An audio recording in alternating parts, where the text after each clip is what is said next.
Welcome to Void Case Files. Before we begin tonight's chilling account, I need to ask you something. If these stories from the edge of reality speak to you, hit that subscribe button below. We're aiming for 10,000 subscribers by the end of 2026, and we're committed to bringing you daily videos, every single day, exploring cases that law enforcement would rather you never heard about. Your support keeps these stories alive. Now, let's descend into the darkness. Tonight we travel to Murmansk, Russia, the largest city north of the Arctic Circle, a place where the sun doesn't rise for 40 days each winter, where the Barents Sea freezes solid, and where, according to one investigator's account, something ancient sleeps beneath the ice, something that wakes when disturbed. December 4th, 2019, 3 days into what locals call the polar night, that endless stretch of darkness that blankets Murmansk from December 2nd until January 11th. Anatoly Volkov sat in his apartment, staring out the window at nothing.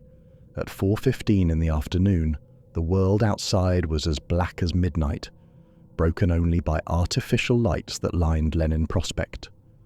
The city's buildings were painted in optimistic pastels, pinks and greens and oranges meant to combat the seasonal depression that gripped everyone like a vice during these dark months. In the glow of street lamps, they looked almost cheerful.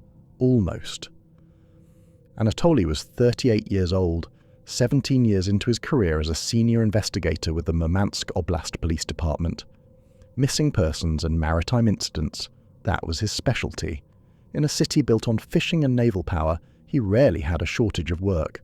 His apartment was typical Stalin-era construction, all concrete and functionality, no charm. He'd lived there alone since his divorce 2 years back. The silence had never bothered him before, but something about this polar night felt different. Wrong, somehow. His insomnia, always worse during these dark months, had intensified since the darkness began. He'd lie awake listening to the wind howl across Kola Bay, unable to shake the feeling that something was watching the city. Waiting for something. His phone rang. Fyodor Kuznetsov, his partner of 12 years. "We've got a missing fisherman. Wife's frantic. Meet me at the docks in 20 minutes. The temperature had dropped to minus 31 degrees Celsius. Anatoly's breath crystallized the moment he stepped outside, frost forming on his eyelashes before he reached his car. The streets were mostly empty. During polar night, people moved through Murmansk like ghosts, hurrying from one pool of light to the next, as if the darkness itself might swallow them whole. Fyodor was already at the commercial fishing docks near Semyonovskoye Lake when Anatoly arrived, his flashlight cutting through the gloom as he examined a truck in the lot. Fyodor was 52, a veteran investigator planning to retire in the spring. "Just make it to May," he'd said, "then ice fishing and grandchildren." The older man looked up as Anatoly approached, his weathered face grim even by his usual standards. Nikolai Petrov, 44, trawler captain with Murmansk Seafood. Wife reported him missing at 3:30. Said he left home at noon to check on some equipment. Never came back. Fyodor gestured to the truck. "Strange part. Look at this." The driver's door was unlocked but closed. On the dashboard sat a thermos of tea, and when Anatoly touched it through his gloves, he could feel warmth radiating from the metal. Still hot. Nikolai's fishing gear bag sat on the passenger seat, opened but undisturbed. His gloves were placed neatly on top. Anatoly studied the ground. Fresh snow had started at 2 p.m. according to the weather report. There should be tracks everywhere, showing where Nikolai had walked. But the parking lot was blanketed in pristine white. No footprints leading to or from the truck. No sign anyone had been here at all. They checked the security footage at the dock office. A nervous teenager pulled up the feeds, and they watched Nikolai arrive at 12:34 p.m. He parked, sat in his truck for several minutes, then climbed out. The camera showed him walking toward the edge of the frozen bay, his breath visible in the cold air. At 2:47 p.m. he reached the edge of the ice, stood there looking out at the darkness, and then the feed dissolved into static. 30 seconds later, when it cleared, Nikolai was gone. Just gone. "Equipment malfunction?" Fyodor suggested, but there was no conviction in his voice. They went to see Nikolai's wife, Elena. Her apartment was small and smelled of fish soup, and she twisted a dish towel in her hands as she spoke, her voice shaking. He'd been acting strange for 3 days. Said he kept hearing something. singing, like a woman's voice, but wrong somehow. He said it sounded like it was coming from underwater, even when he was at home, even when he was trying to sleep. Anatoly felt something cold settle in his stomach. Did he say what it was singing? Eleanor's eyes filled with tears. He said it was calling his name, calling him home to the water. I thought he was working too hard, needed rest. But he just kept going to the window, staring out at the bay. Over the next 5 days, 3 more fishermen vanished. Pavel Sorokin, 41 dock worker, disappeared walking home from his shift. Igor Lebedev, 39, trawler crew, last seen leaving a bar near the port at 11 p.m. Konstantin Orlov, 47, fish processing plant manager, vanished from his office during a late shift. All men between 39 and 47, all connected to the fishing industry, all disappeared near the water during the few hours of dim twilight that passed for daylight. In every case, personal belongings were left behind. No signs of struggle, no bodies. But there was something else, something that made Anatoly's skin crawl every time he documented it. Each man's wristwatch had stopped at the exact moment of disappearance. Different times, but all the watches were dead when family members checked them. Yet when Anatoly tested the batteries, they were still good, full charge, should have been working fine. Fyodor clung to rational explanations. They fell through the ice. Drunk, disoriented in the dark, bodies swept away by the current. But Anatoly had checked. The ice was solid, a metre thick in most places. No holes, no cracks, no wet footprints or disturbed snow. The men had simply walked to the water's edge and ceased to exist. Igor's wife mentioned it too. The singing. My husband said it was calling his name, calling him home to the water. The night he disappeared, I woke up and he was standing at the window, fully dressed. I asked what he was doing. He said, "She's waiting for me, I have to go." Then he walked out. I thought he meant another woman. I was angry. I didn't try to stop him. She broke down sobbing, and Anatoly had no words to comfort her. The fishing community was paralyzed with terror. Boats stayed docked. Men refused to work night shifts. The bars near the harbour, usually packed with trawler crews swapping stories and vodka, stood empty. People whispered in the streets, glancing nervously at the frozen bay like it might reach up and grab them. Anatoly couldn't shake the feeling he'd seen something like this before. Not personally, but somewhere in the files, buried in the department's history. He started spending his nights in the archive room, a concrete bunker in the basement filled with filing cabinets that hadn't been digitized. The records went back decades, and he worked through them methodically by the light of a bare bulb that flickered and hummed. He found it on his 3rd night of searching. December 1979. 6 fishermen had vanished during polar night, ages 38 to 50. All disappeared near the water, all personal effects left behind. The investigation had been quietly closed after 3 weeks with a stamp that read, "Unsolved, inactive, and nothing else." No explanation, no theory, just abandoned. Anatoly kept digging, going further back through yellowed paper and fading ink. December 1954. 8 men, same age range, same circumstances. The handwritten report noted possible industrial accident, but provided no details about what kind of accident or where it might have occurred. Then he found the oldest file, pages so brittle he was afraid they'd crumble in his hands. January 1933. 12 men had disappeared over a 2-week period during polar night. The investigators' notes were sparse but chilling. Men report hearing voices before disappearance, singing from the bay.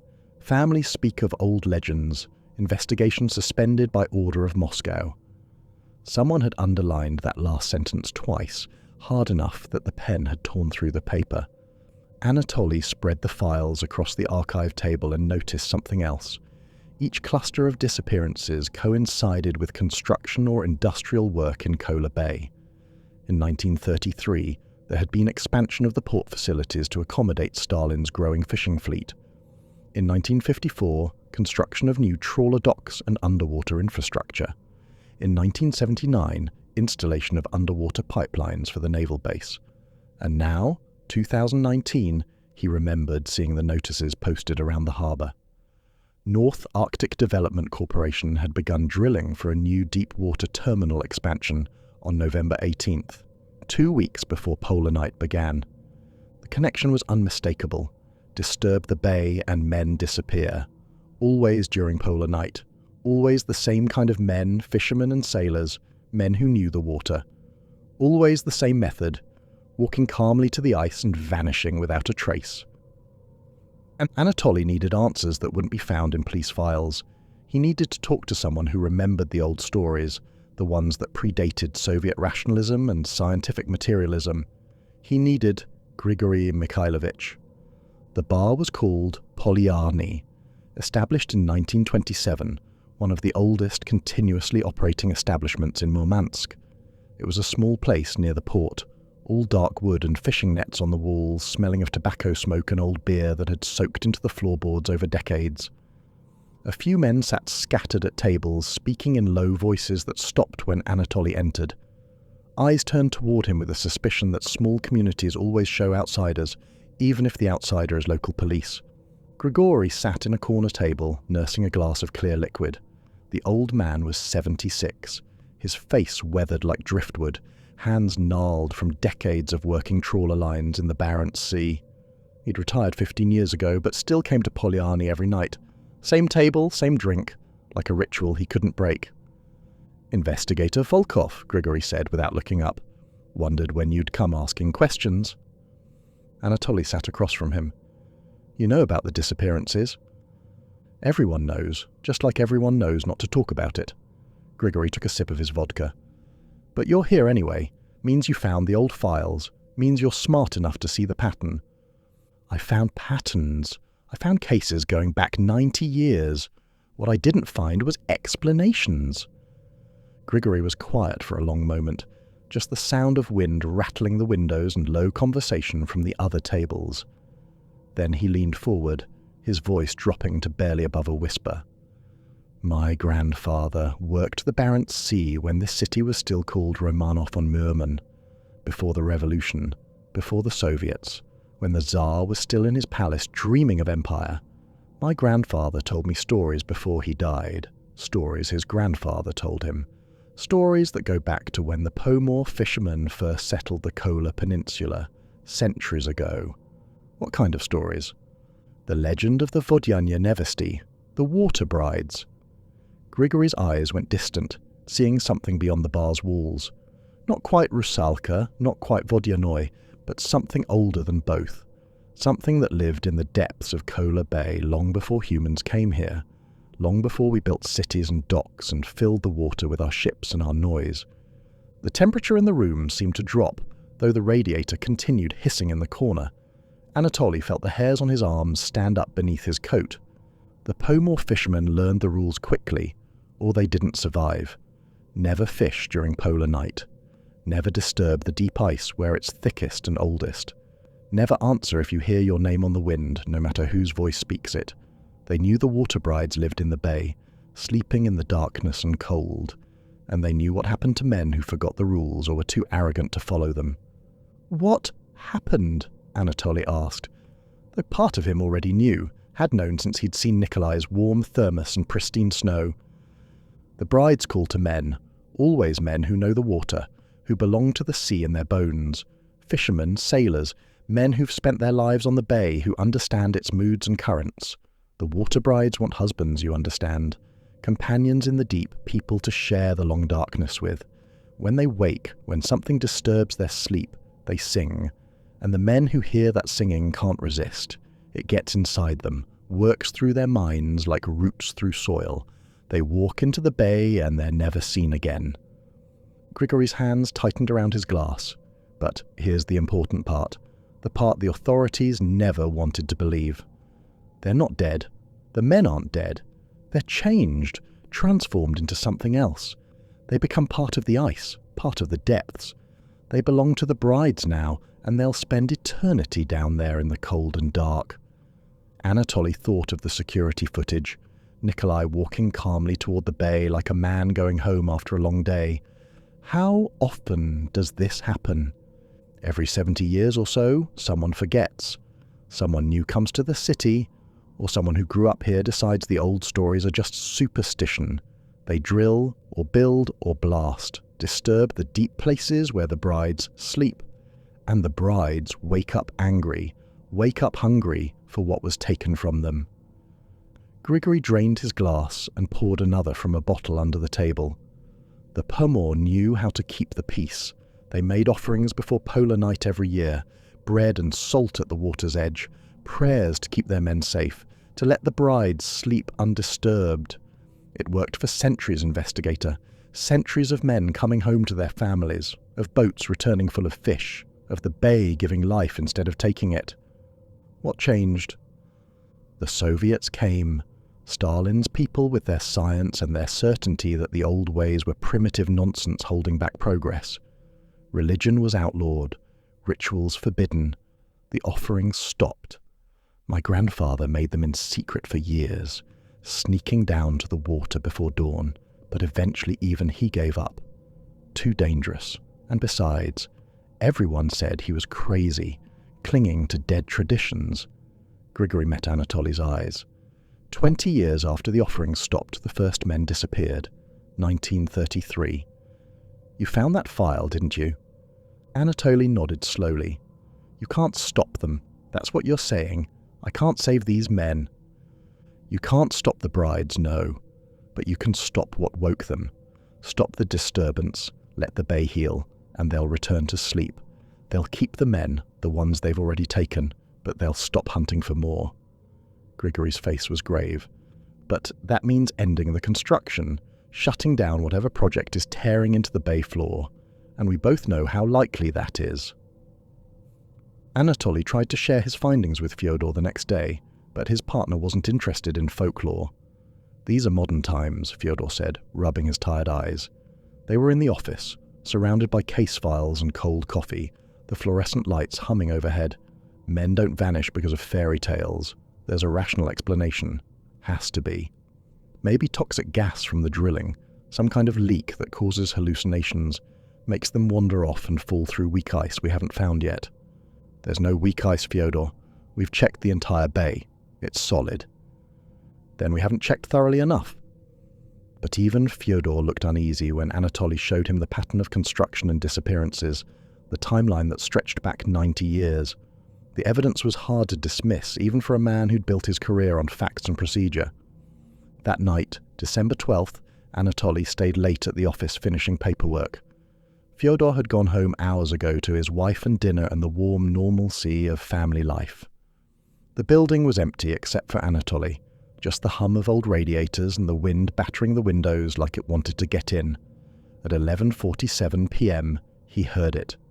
At first, he thought it was the wind, just the Arctic gale whistling through gaps in the building's concrete shell. But this was different. This had melody, structure, intention. It was beautiful in the way a knife blade is beautiful, perfect and terrible and fundamentally wrong. The voice, if it was a voice, seemed to bypass his ears entirely and resonate directly in his chest, his bones, the base of his skull. Anatoly stood without meaning to. His body moved toward the door while his mind screamed at him to sit back down, to ignore it, to call someone for help. His hand reached for his coat. He was outside before his conscious thought caught up to his actions. The cold was a physical assault, -35 degrees, cold enough to freeze exposed skin in minutes, but Anatoly barely registered it. The singing was louder out here, clearer, pulling at him like a fishhook through his sternum. It seemed to come from everywhere and nowhere, from the darkness itself. He walked toward the harbour. His footsteps crunched in the snow, the only sound besides the wind and that terrible, beautiful voice calling him forward. The streetlights created pools of yellow in the blackness, but between them was only void, and Anatoly walked through the void like a man in a dream. As he got closer to the water, he could almost make out words, ancient Russian that his modern mind struggled to process, syllables that felt older than language itself. Pridik nam, pridi domoy, come to us, come home. He reached the edge of the harbour and stopped. Out on the ice, perhaps 150 meters away, stood a figure, a woman in white, perfectly still despite the wind that howled around her, that tore at Anatoly's coat and numbed his face. "Hello?" His voice sounded small and lost, swallowed by the enormous darkness of the Arctic night. The figure didn't respond, didn't acknowledge him in any way. The singing continued, weaving through the air like something alive, like tendrils reaching out to wrap around his throat and pull him forward. Anatoly started walking onto the ice. His boots found purchase on the frozen surface. He couldn't stop himself, didn't want to stop himself. The singing was so beautiful, so perfect, and he needed to reach her, needed to see her face, needed to understand what was calling him home. 70 meters, 50. The ice was solid beneath his feet, no cracks or groans, just smooth frozen water that had been there since November. 40 meters. Details emerged. Her dress wasn't white fabric, it was ice itself. Crystalline structures that moved and flowed like cloth but remained solid and frozen. Her hair was long and pale, lifting in the wind not like hair but like seaweed in a current, individual strands moving independently, impossibly. 20 meters. He could see her feet now, or rather, he could see that her feet weren't touching the ice. She hovered just above the surface, suspended in the air by nothing, defying physics and gravity and everything Anatoly understood about how the world worked. 10 meters, where her face should be, there was nothing. Just darkness and two pale points of light where eyes might be, cold and ancient and hungry, watching him approach with an intelligence that predated human civilization. Terror finally broke through the compulsion like a hammer through glass. Anatoly's legs locked, his breath coming in ragged gasps that burned his lungs. The singing surrounded him now, pressing against his skull, trying to pull him those last few steps forward. Just walk into her arms, just let the water take you home to the deep and the cold and the eternal peace. No, no, God, no. Anatoly turned and ran. His boots slipped on the ice, but he kept moving, lungs burning as he gasped frozen air that felt like shards of glass with every breath. Behind him, the singing changed tone, became angry, discordant, the sound of ice cracking and deep water moving, and things that should stay buried rising to the surface. The ice beneath his feet cracked and groaned, but he didn't look back, didn't stop until he reached the shore, then the street, then the safety of the police station. He locked the door behind him and slid down to the floor, his whole body shaking, unable to explain what he'd seen or why he was still alive when 7 other men weren't. He didn't tell Fyodor. Couldn't tell Fyodor. What would he say? That he'd seen a woman made of ice floating above Kola Bay, singing to him in a language that might have been Russian, or might have been something older that just sounded like Russian to ears that couldn't process the real words. His partner would think he'd lost his mind, and maybe he had. Maybe the polar night and the stress and the lack of sleep had finally broken something in his brain. Except he knew it was real. He'd felt it pulling at him, had seen those eyes watching him from the darkness. It was real, and that meant 7 men were gone, and more would follow unless someone stopped what was happening. Saturday, December 14th, brought 2 more disappearances in a single night. Dmitry Vasiliev, 43, overnight dock supervisor, walked out of his house at 3 a.m. without his coat or boots. His wife found him standing by the bedroom window, fully dressed, staring out at nothing.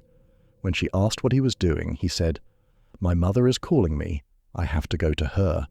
His mother had died when he was 5 years old. Leonid Petrov, 45, trawler engineer, left his home around 5 a.m. His teenage son heard the front door open and found it standing wide, wind blowing snow into the hallway. His father's slippers sat just inside the threshold, as if Leonid had stepped out of them and walked barefoot into the darkness, into the -30-degree cold that should have killed him in minutes. Anatoly and Fyodor examined both scenes. The story was the same. Footprints leading calmly to the bay, then nothing. The tracks simply ended at the ice edge, no holes, no cracks, just smooth frozen surface that showed no sign of disturbance. But there was something new this time. Something that made Anatoly's skin crawl even more than the impossible disappearances. Around the rocks near where the footprints ended, frost had formed in delicate patterns.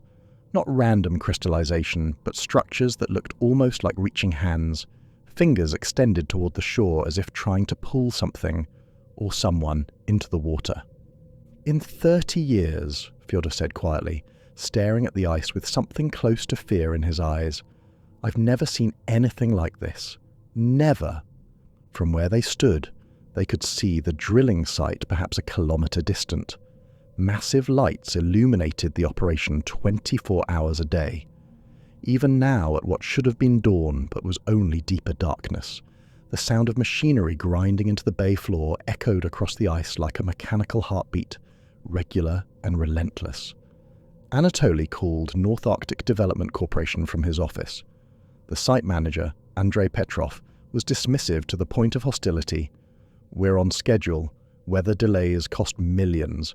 We have contracts with Moscow, government backing at the highest levels. You want us to stop work because of some missing fisherman?" "People disappear in the Arctic all the time, Investigator. That's just reality." 7 men have vanished in 10 days, Anatoly said, keeping his voice level despite the anger rising in his chest. "All of them near your construction site. That's not coincidence. The connection you're imagining is coincidence. Ice fishing accidents, drinking, men wander off in the dark and freeze. Tragic, absolutely tragic, but not our problem and not our responsibility." The line went dead. Anatoly took his evidence to Captain Dmitry Sokolov, a grizzled veteran who'd been with the Murmansk police for 35 years. The captain listened to the report in silence, his weathered face unreadable, then leaned back in his chair and stared at the ceiling. "I know the stories," Sokolov said finally. "I grew up here, lived here my whole life. My uncle disappeared in 79 during the last wave of disappearances. They never found him, never found any trace. My grandmother, she said he'd heard singing for 3 nights before he vanished. She made offerings every polar night after that until she died. Bread and salt at the water's edge before dawn. Prayers in a language she said her grandmother taught her. Said it kept the rest of us safe." He rubbed his temples.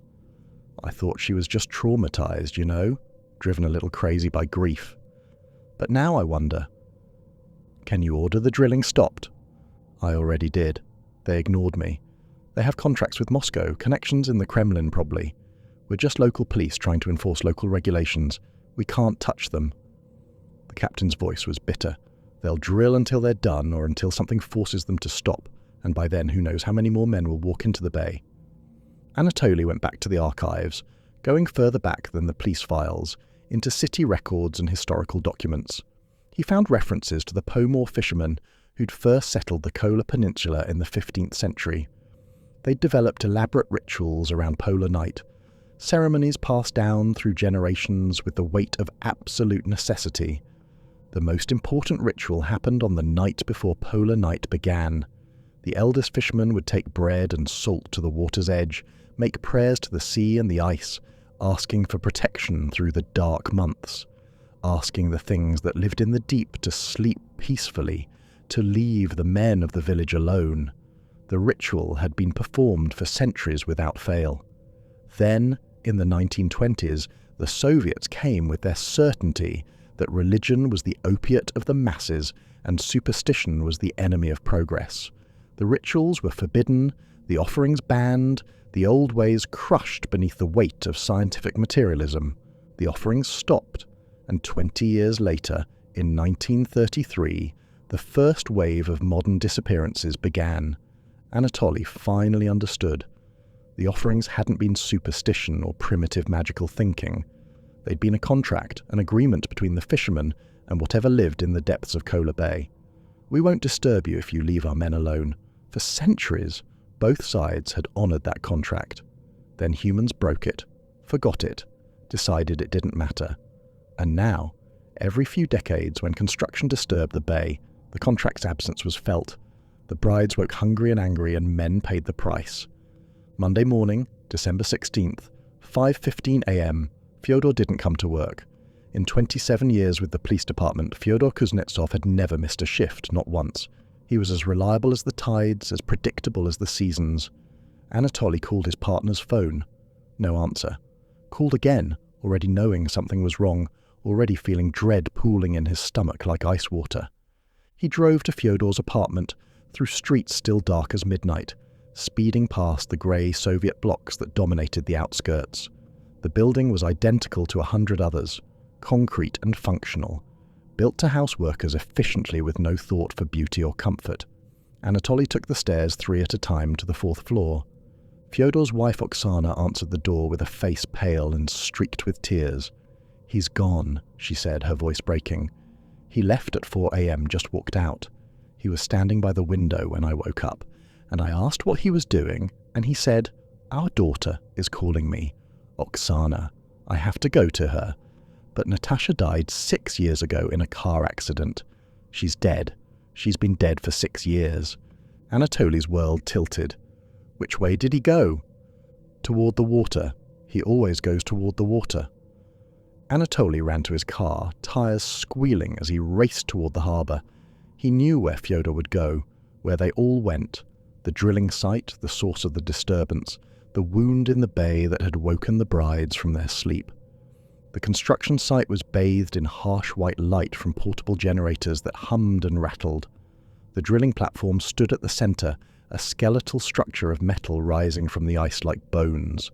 The drill itself was still running, a massive auger boring into the bay floor with a sound like screaming, like the earth itself crying out in pain. Fyodor's car sat in the lot, driver's door open, engine still running. Anatoly could see the footprints immediately, boot prints in fresh snow leading from the car toward the platform. "Fyodor!" he shouted into the wind, but his voice was swallowed by the darkness and the sound of the drill. He followed the tracks, his flashlight beam cutting through the night. The prints led right up to the drill site, to the massive hole that had been bored through the ice into the dark water below. Anatoly could see the water moving down there, black and cold, reflecting the work lights with an oily sheen. Fyodor's coat lay folded beside the hole, placed there carefully.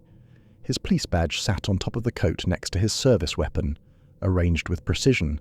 A final goodbye from a man who'd spent his life believing in order and procedure and doing things the right way. Anatoly dropped to his knees at the edge and shined his flashlight into the water.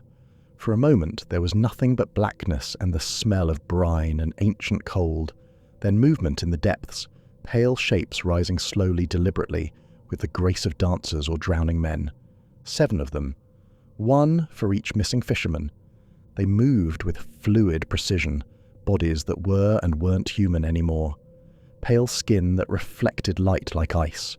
Faces that flickered between familiar and utterly alien depending on how the light hit them. As they rose closer to the surface, Anatoly could make out individual features. Nikolai Petrov, his face blue-white, eyes solid black like deep water with no white visible at all. Pavel Sorokin, ice crystals forming in his beard, his mouth open in a silent song. Igor Lebedev, moving with joints that bent in ways joints shouldn't bend, as if his bones had been replaced with something more flexible. Konstantin, Dmitri, Leonid, all of them rising through the black water. And Fyodor, his partner, his friend, the man who'd taught him half of what he knew about investigative work, who'd been planning to retire in spring and spend his days fishing and telling stories to grandchildren. Fyodor rose through the water with the others, his face peaceful, eyes black as the void. And when those eyes locked onto Anatoly's, there was a moment of recognition, of connection, before Fyodor's mouth opened and he spoke in a voice like grinding ice. "Anatoly, brother, come join us. The water is warm, the depths are peaceful. No more cold, no more fear, no more loneliness. Just peace in the dark forever." The other 6 figures spread out around the drilling platform, rising from the water onto the ice with movements that defied physics. They reached upward with hands that were and weren't hands anymore, gesturing for Anatoly to come closer, to join them, to let the water take him too. The singing started again, all 7 voices harmonizing in that ancient language, and Anatoly felt the pull like a rope around his chest, dragging him toward the edge. He wanted to go to them, wanted to walk into the water and let it take him down to the depths where it was warm and peaceful and he'd never have to feel alone again. The polar night would end eventually, but he wouldn't have to see it. He could sleep forever in the cold and dark, transformed into something new, something that belonged to the ice and the ancient things that lived beneath it. His hand went to his pocket, fingers closing around the icon Grigory had given him. St. Nicholas, patron saint of sailors, protector of those who work the sea.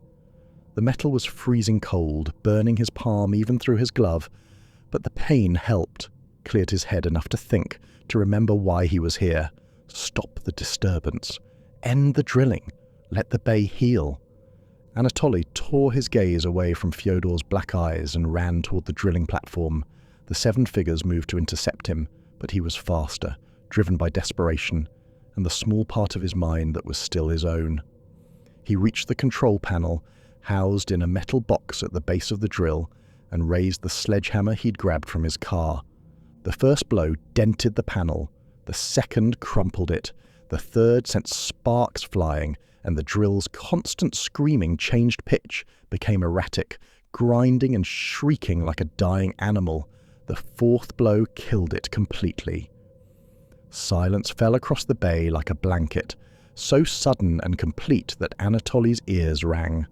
The 7 figures froze, tilted their heads in perfect unison, like puppets controlled by the same hand. The singing stopped mid-note. Anatoly didn't wait to see what they'd do next. He ran to the fuel tanks that powered the generators, pulled out the bolt cutters and sliced through the lines. Clear liquid poured out onto the ice, spreading in pools that reflected the work lights. The chemical smell was sharp and wrong in the clean Arctic air. The singing started again, but it was different now. No longer beautiful, no longer seductive.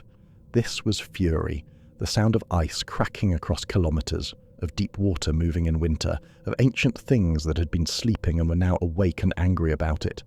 The sound pressed against Anatoly's skull like hands trying to crush his head, but he pulled out his matches and struck one against the box.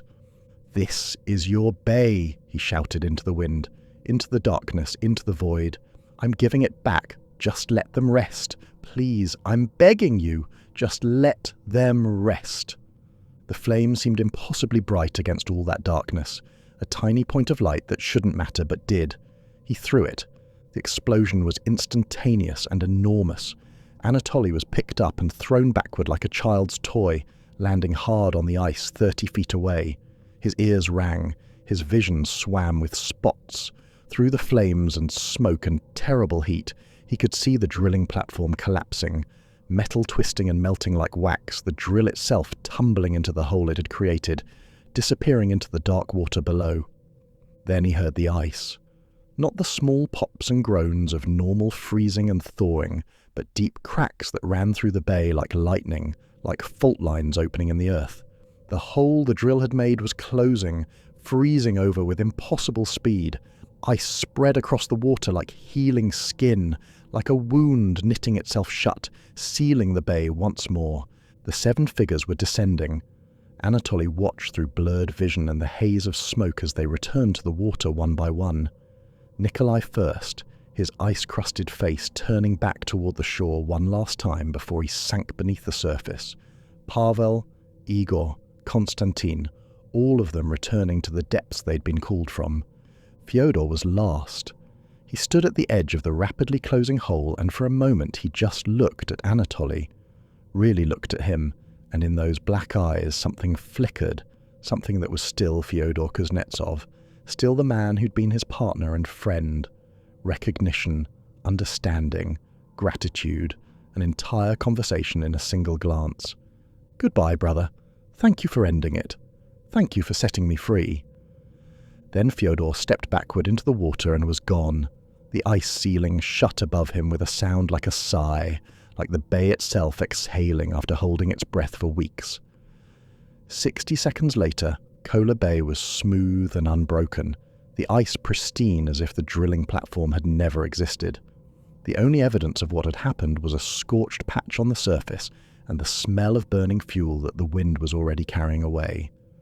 Anatoly lay on the ice, staring up at the absolute darkness above him, and watched as snow began to fall, soft flakes settling on his face, melting from the heat of his skin, and he thought, this is what dying feels like, this cold and this quiet and this alone. But he didn't die. A patrol boat found him at dawn, unconscious on the ice with severe frostbite on his hands and face, and minor burns on his arms. The doctors said he was lucky to be alive.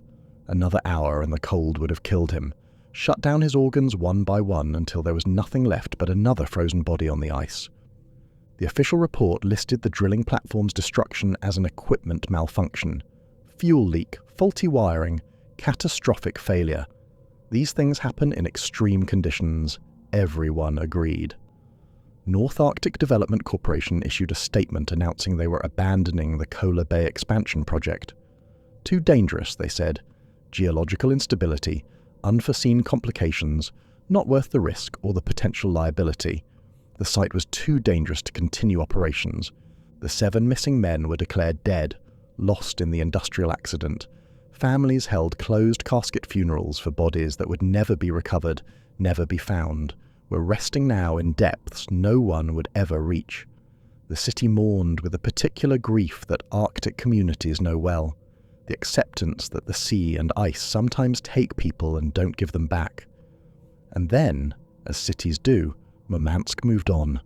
Anatoly submitted his official report, heavily edited. Missing persons, industrial accident, case closed.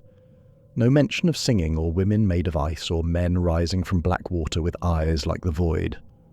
Just facts and timelines and the paperwork that keeps bureaucracy satisfied. But Captain Sokolov called him into his office and closed the door, and when they were alone the captain opened his desk drawer and pulled out pages Anatoly recognized.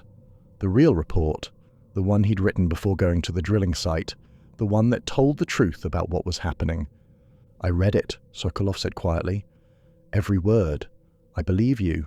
My uncle in 79, they found his body 3 months after he disappeared, frozen in the ice near the shore, but he'd been dead for weeks before they found him. The coroner said so, and his watch had stopped the night he vanished.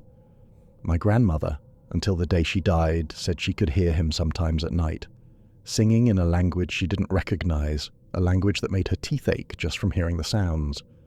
The captain filed the real report in his locked drawer, the one where things go that are true but can't be acknowledged. "You requested transfer to Moscow. It's approved. You leave in 2 weeks. Get out of the Arctic, Anatoly. Some things aren't meant to be investigated. Some things we're better off not understanding." Before leaving Murmansk, Anatoly visited Fyodor's widow. Oksana had aged a decade in 2 weeks, her eyes hollow, hands trembling as she served tea in her small apartment that still smelled like Fyodor's cigarettes and the coffee he drank every morning. The apartment was a shrine now, everything exactly as Fyodor had left it, as if he might walk through the door at any moment. "They said it was an accident," Oksana whispered, staring at her teacup. "At the drilling site, but I know better. I know where he went. I know what he heard calling him." Anatoly pulled out Fyodor's wedding ring, the one he'd found with his partner's coat and badge, left behind when Fyodor had walked into the bay. Oksana clutched it to her chest and sobbed, the kind of crying that comes from deep in the body, from a place beyond words. "I heard him last night," she said when she could speak again. "In my dreams. He was singing Anatoly. Not in Russian, in something else, something older. But I understood it anyway. He said he's at peace. He said the water is warm and he's not alone anymore and he's not afraid. He told me to tell you thank you. He said you set him free, that you ended it, that you saved him from something worse than death." Anatoly's throat tightened until he couldn't speak.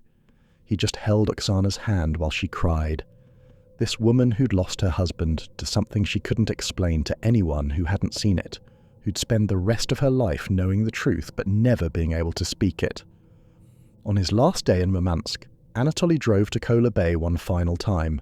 The ice was smooth and pristine, covered in fresh snow that sparkled in the few hours of twilight that passed for daylight. The drilling site was gone, dismantled and hauled away, leaving no trace it had ever existed. The bay looked peaceful, almost innocent, as if it hadn't swallowed 7 men in 2 weeks. He took bread and salt from his coat pocket, walked to the water's edge, and knelt in the snow, placed the offering on the ice just as the Pomor fishermen had done for centuries, and he whispered a prayer he barely remembered from childhood, words in Russian mixed with something older that he'd heard in the singing, syllables that felt wrong in his mouth but somehow right for what he was trying to say. A prayer for the men in the depths, a prayer for the things that slept beneath the ice, a prayer that they would sleep peacefully now and leave the living alone, that the bay would be quiet and the families would find peace and the cycle would end here. The wind picked up, blowing snow across the bay in swirling patterns, and for just a moment Anatoly thought he heard something. Not quite singing, but not quite silence either.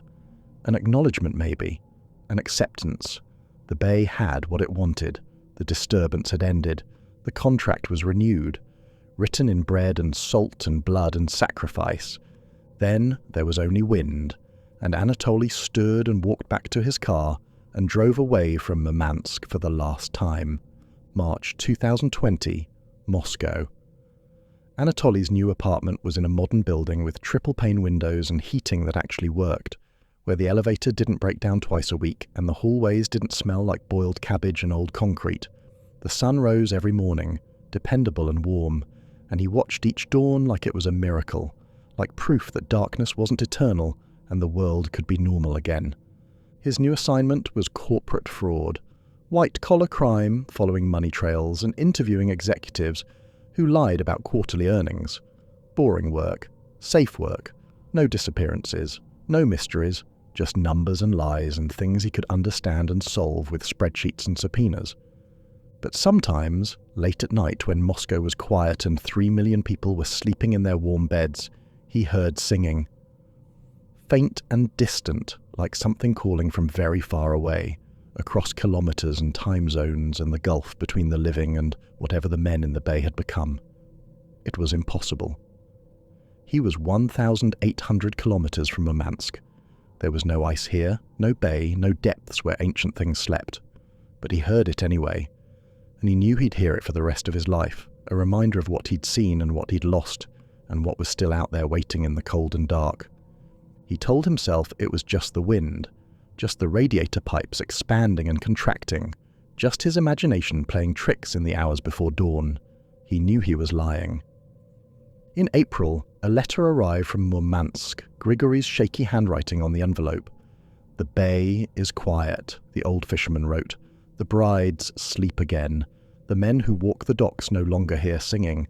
The families of the lost say their dreams are peaceful now, that their men came to them and said goodbye properly, said they're at rest. You did well, investigator, but understand this, there will always be a next time. Men forget the lessons written in blood. They drill and build and disturb places that should be left alone because they think their machines and their science make them immune to the old rules. The cycle continues. It always continues. Stay safe in Moscow. Don't come back here." Anatoly set the letter aside and opened his laptop, typed in a search he'd been avoiding for weeks. Arctic development projects, Kola Peninsula, new construction.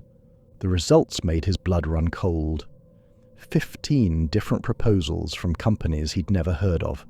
New shipping terminals in Tereberka and Gremika. Deep water drilling near the naval base at Vodyanye. Underwater infrastructure for expanded fishing operations.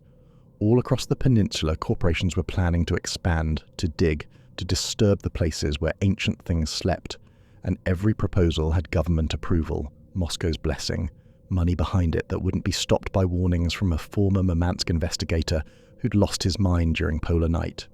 He started writing letters anyway, warnings to every official he could find addresses for, every environmental agency, every government department that might care. He stuck to facts, didn't mention water brides or singing or men with black eyes rising from the deep. Just outlined the historical pattern, disappearances linked to construction, the danger of disturbing sensitive Arctic ecosystems during winter months when rescue would be impossible.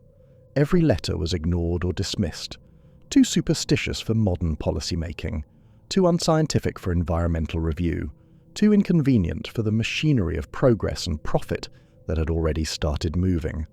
In May, Anatoly saw a news report from Murmansk on a website he'd bookmarked but tried not to check too often. 3 fishermen had gone missing in Tereberka, a village 120 kilometers east along the coast. All disappeared near the water during the twilight hours. Local police were investigating. The families said the men had been acting strangely for days before they vanished, talking about hearing voices, about something calling them home. Construction on a new port facility in Tereberka had begun in March, right as the polar night ended and the sun returned. The drilling had continued through April, boring deep into the coastal shelf, disturbing sediment that hadn't been touched in millennia.